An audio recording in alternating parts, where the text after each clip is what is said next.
Hello students, आज हमारा topic है इंटरफेरेंस ऑफ लाइट।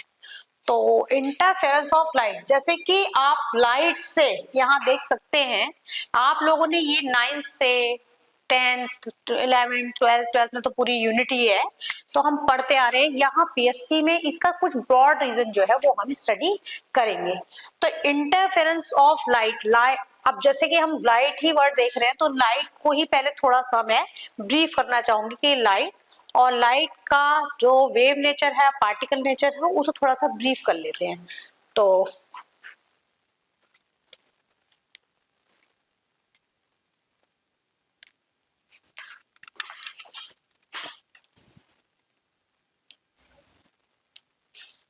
जैसे कि इस टॉपिक आपने पढ़ा लाइट,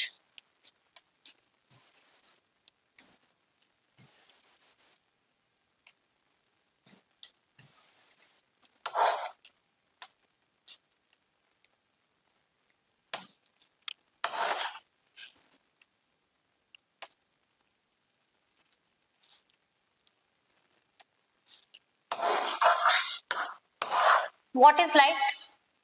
सबसे पहले आपने इसमें पढ़ा है कि it is a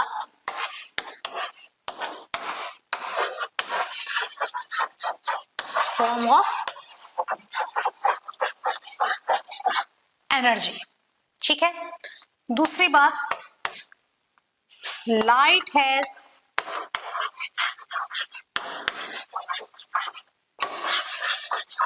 dual nature. तो यहां हम डिस्कस करेंगे ड्यूअल नेचर कि what is dual nature. Dual nature is kind of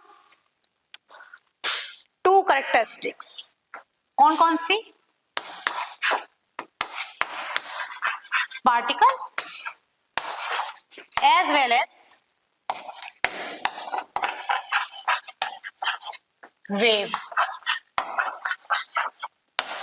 wave nature.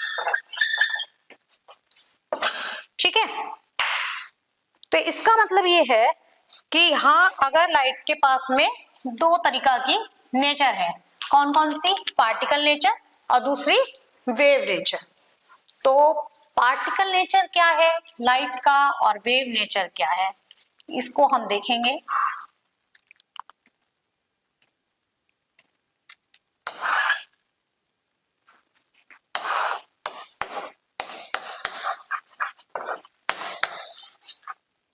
Particle nature और इधर आपका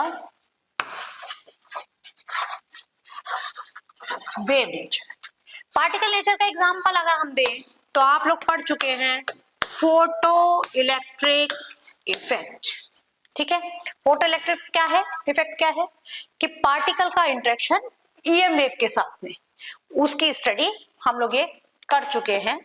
दूसरा है Compton effect, same EM wave का इंटरेक्शन पार्टिकल के साथ में, जिसमें हम स्कैटर्ड लाइट को जो है उसकी वेवलेंथ को मेजर करते हैं, उसकी वेवलेंथ का एनालिसिस करते हैं। ठीक है, तो ये आपका पार्टिकल नेचर आपने, जिसके अंदर अगर पार्टिकल नेचर है तो क्या होगा, डोमिनेट हो जाएगी वेव नेचर, और अगर वेव नेचर है तो डोमिनेशन में रहेगा पार्टिकल नेचर। तो अब वेव नेचर के अंदर आपने देखा है कौन कौन सी होती है, जैसे कि रिफ्लेक्शन, रिफ्रैक्शन,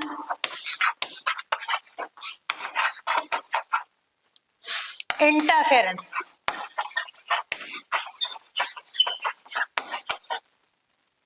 डिफ्रैक्शन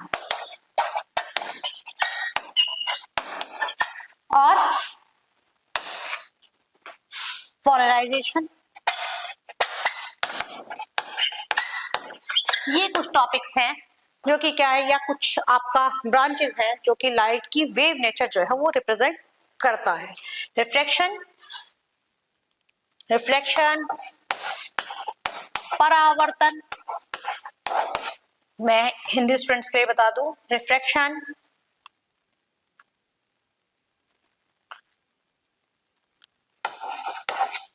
अपवर्तन, परावर्तन, इंटरफेरेंस व्यतिकरण, डिफ्रैक्शन विवर्तन, और पोलराइजेशन ध्रुवण। ठीक है, तो ये आपकी कुछ जो है पार्ट, जो आपकी लाइट की वो नेचर्स हैं या वो आपका पार्ट्स हैं जिसके अंदर लाइट में हमारे वेव नेचर जो है वो हम स्टडी करते हैं। तो उसी का आज एक सब टॉपिक है आपका इंटरफेरेंस। ठीक है, तो let us consider interference. What is interference? तो मैं यहाँ इंटरफेरेंस को थोड़ा सा यहाँ समझाऊंगी।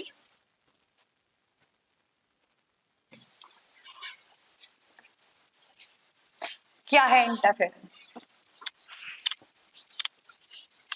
उसके बाद में थोड़ा सा मैं पीपीटी के थ्रू आपको उस चीज की बता दूंगी ताकि आपको क्लियर हो चीजें। बेटा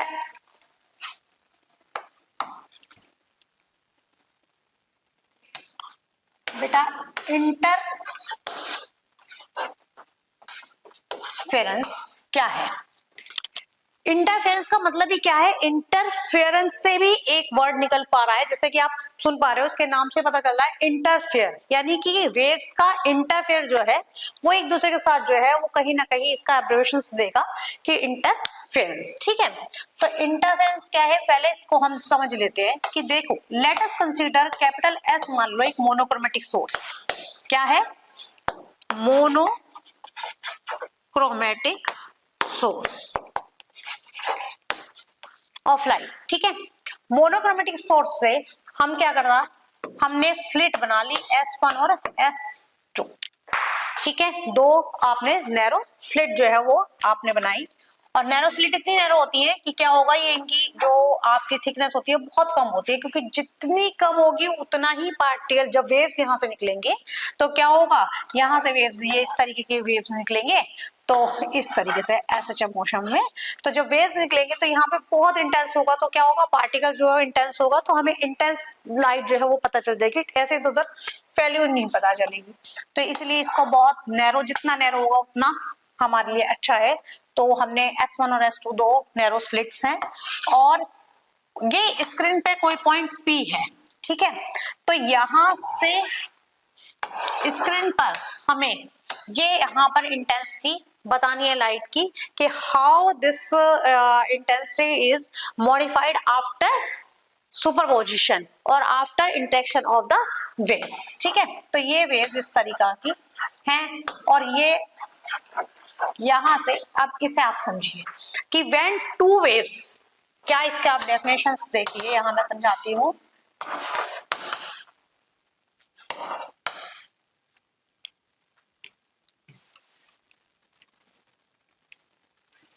इसे आप समझिए,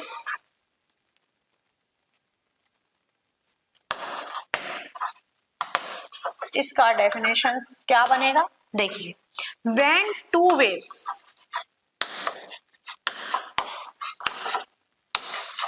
इंटरफेरेंस के लिए कंडीशन याद रखिए कि इंटरफेरेंस के लिए दो या दो से अधिक वेव्स की हमें रिक्वायरमेंट होती है। इंटरफेयर अकेले सिंगल तो नहीं करेगा ना, तो इंटरफेयर के लिए दो वेव्स हमें रिक्वायर्ड है एटलीस्ट। तो when two waves having same amplitude, same frequency and same intense या approx same intensity emitted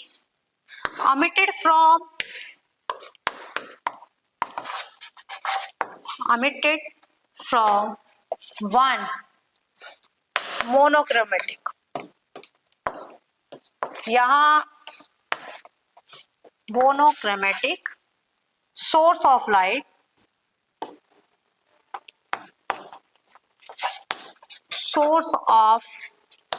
light, then by superposition principle,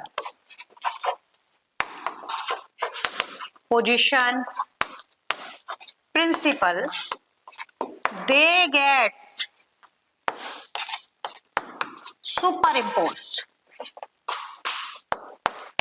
superimposed on each other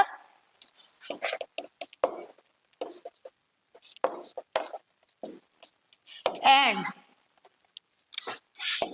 this modification of intensity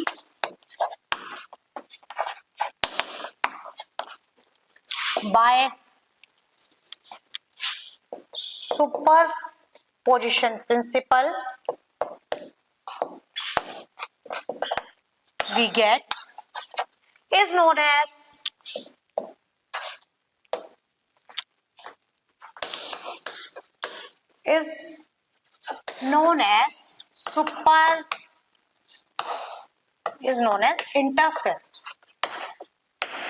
interference. ठीक है, कि जब यहाँ S monochromatic source of light से दो waves निकला जो कि सेम एम्पलीट्यूड का है, सेम फ्रीक्वेंसी का है, सेम इंटेंसिटी का है लगभग, और वो क्या करा थोड़े समय बाद में सुपर इम्पोज हुआ। सुपर इम्पोज का मतलब होता है सुपरपोजिशन प्रिंसिपल, कि जब वेव्स हैं वो क्या होती है, इस तरीके से क्या होती है, सुपर इम्पोज कर जाती है, आपस में एक दूसरे को ओवरलैप हो जाती है।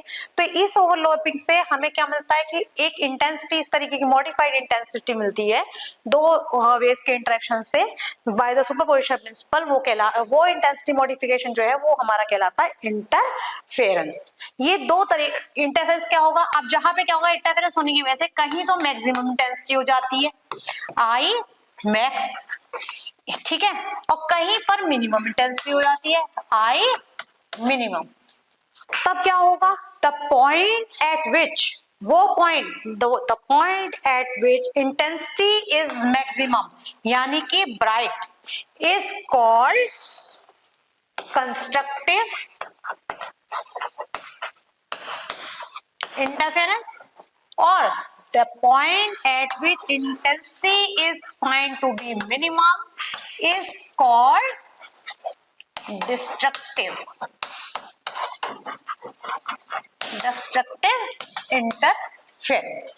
ठीक है, by these in this large stage alternated bright and dark bands are formed। dark bands जैसे bright dark,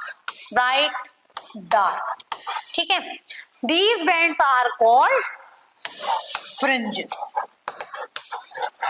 ठीक है, ये आपको बताया हुआ था, पहले का पढ़ा हुआ था। Let us consider a broad interference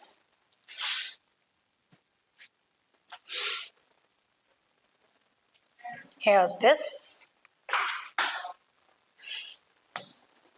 So content of this chapter is firstly introduction, जो कि हमने क्लियर किया है अभी, condition for interference,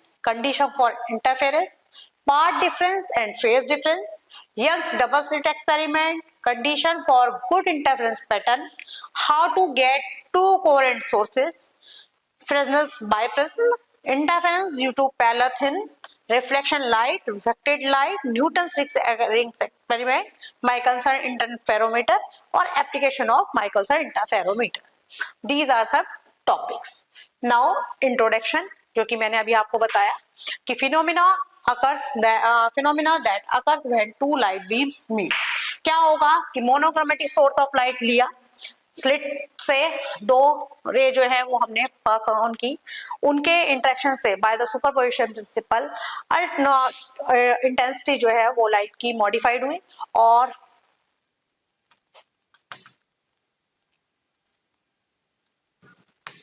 मॉडिफाइड होके हमें क्या हुआ, ब्राइट और डार्क बैंड्स जो हैं वो इस तरीका के बन गए, और यही बैंड्स जो हैं वो हमारे अल्टरनेटेड स्टेज पे बने जो कि कहलाते हैं आपका फ्रिंजेस। और हमारा जो मैक्सिमम जितनी भी इंटेंसिटी होगी वो हमारा कहलाएगा कंस्ट्रक्टिव इंटरफेरेंस, और जो मिनिमम इंटेंसिटी है जहां पर होगी वहां पर, या फिर कुछ मतलब मिनिमम इंटेंसिटी होगा, परफेक्टली डार्कनेस तो नहीं होगा लेकिन बहुत कम लाइट अगर वहां पे है तो वो आपका कहलाएगा डिस्ट्रक्टिव इंटरफेरेंस।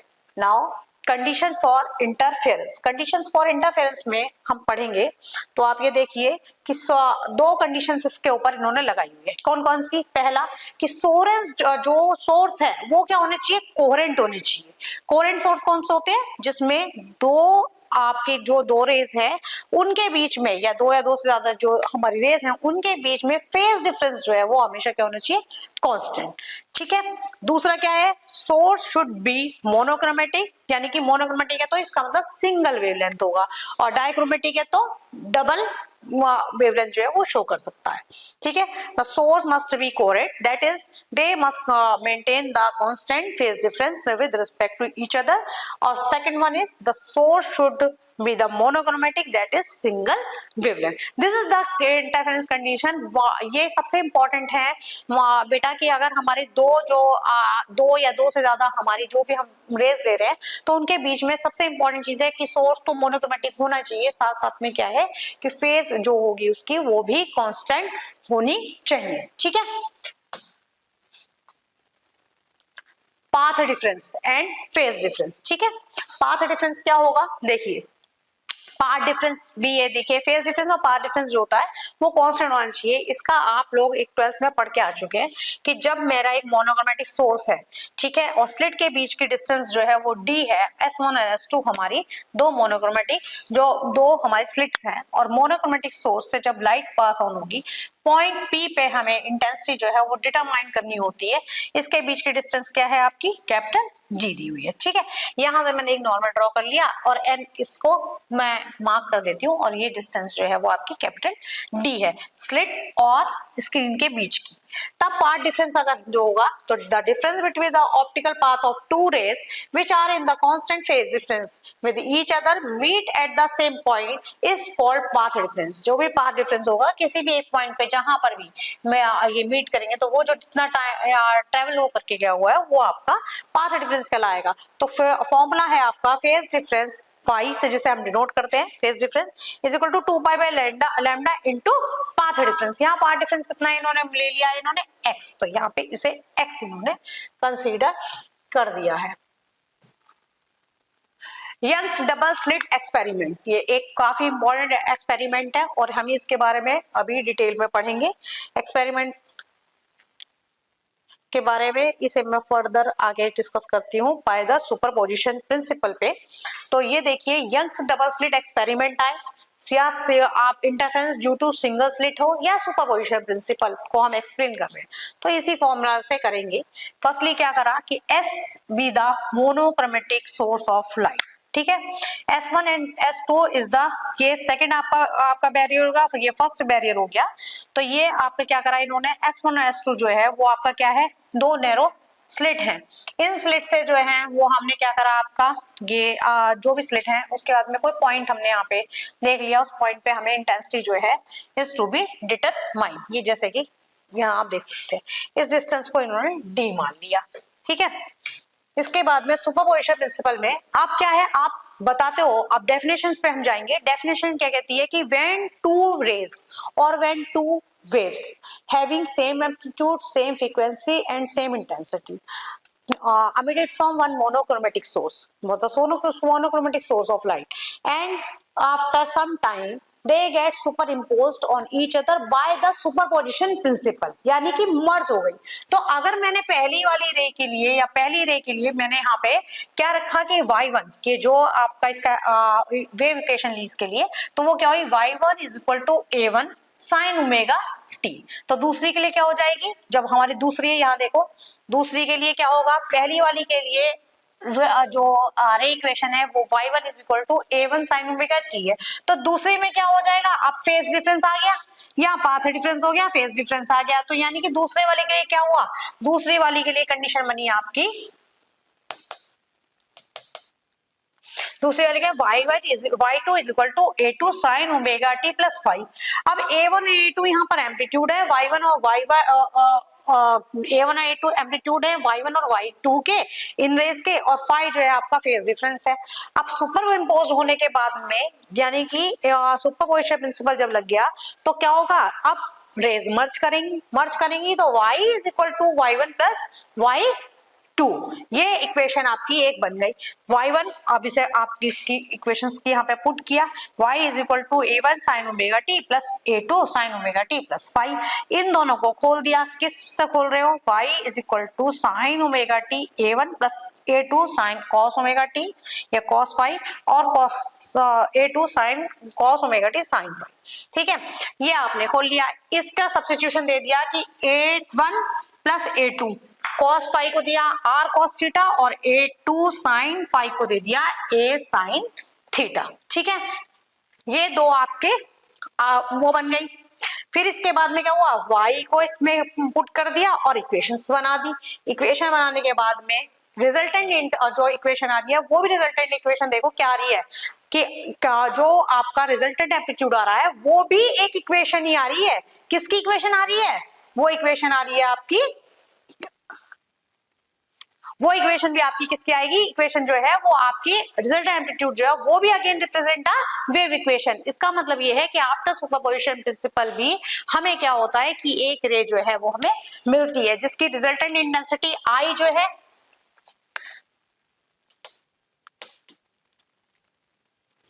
रिजल्टेंट इंटेंसिटी जो है वो आई मैक्स और आई मिनिमम जो है वो हमको रिजल्टेंट इंटेंसिटी मिल जाती है। आई मैक्स जो है a1 प्लस a2 का होल स्क्वायर और रिजल्टेंट जो मिनिमम इंटेंसिटी है वो a1 माइनस a2 का होल स्क्वायर। ये हमको रिजल्टेंट वो मिल गया है जिससे हमें क्या होगा, अल्टरनेटिव आपका डार्क और वो मिल जाती है। जैसे कि इंटरफेरेंस फॉर गुड इंटरफेरेंस के लिए भी मैं यहाँ पे कंडीशंस जो है वो क्लियर कर दूं तो कौन कौन सी कंडीशन है, लाइट की वेव जो है वो सेम फेज में होनी चाहिए, light waves are in constant path difference होना चाहिए, लाइट वेव जो है वो सेम होनी चाहिए, सेम वेवलेंथ होनी चाहिए और मोनोक्रोमेटिक होनी चाहिए। लाइट का वेव का जो सेम एम्पलीट्यूड होना चाहिए, सेम सोर्स होना चाहिए, स्क्रीन और जो है वो लार्ज डिस्टेंस होनी चाहिए, distance between two coherent sources जो है वो हमारा पास लेस होना चाहिए। ठीक है, ये हमारा पॉइंट जो है रहा है। नेक्स्ट चैप्टर पे ये हम पढ़ेंगे कि फ्रेस्नेल बाइप्रिज्म कैसे हम यूज करेंगे। उससे पहले मैं यहाँ आपको कंक्लूड कर दूं कि how to get to coherent sources. दो कोहेरेंट सोर्स कैसे होगा, दो तरीका से। कौन कौन सा तरीका से, पहला डिवीजन ऑफ वेव फ्रंट और दूसरा डिवीजन ऑफ एम्पलीट्यूड। तो डिवीजन ऑफ वेव फ्रंट में क्या हो जाता है, incident wave front is divided into two parts bye phenomena of reflection and refraction, जो कि एग्जांपल आप पढ़ चुके हो लॉयड्स मिरर का और फ्रेस्नेल बाइप्रिज्म का। दूसरा डिवीजन of amplitude रहेगा, incident of light amplitude is divided of two parts by the phenomena of reflection and refraction, that is जो एग्जांपल रहा है वो सबसे इंपॉर्टेंट तुम्हारा रहा है माइकलसन इंटरफेरोमीटर का और दूसरा न्यूटन्स रिंग का। तो these are some points, अभी इसको मैं कंक्लूड कर देती हूँ। हमने आज इंटरफेरेंस के बारे में पढ़ा कि firstly light has dual nature, particle nature as well as wave nature.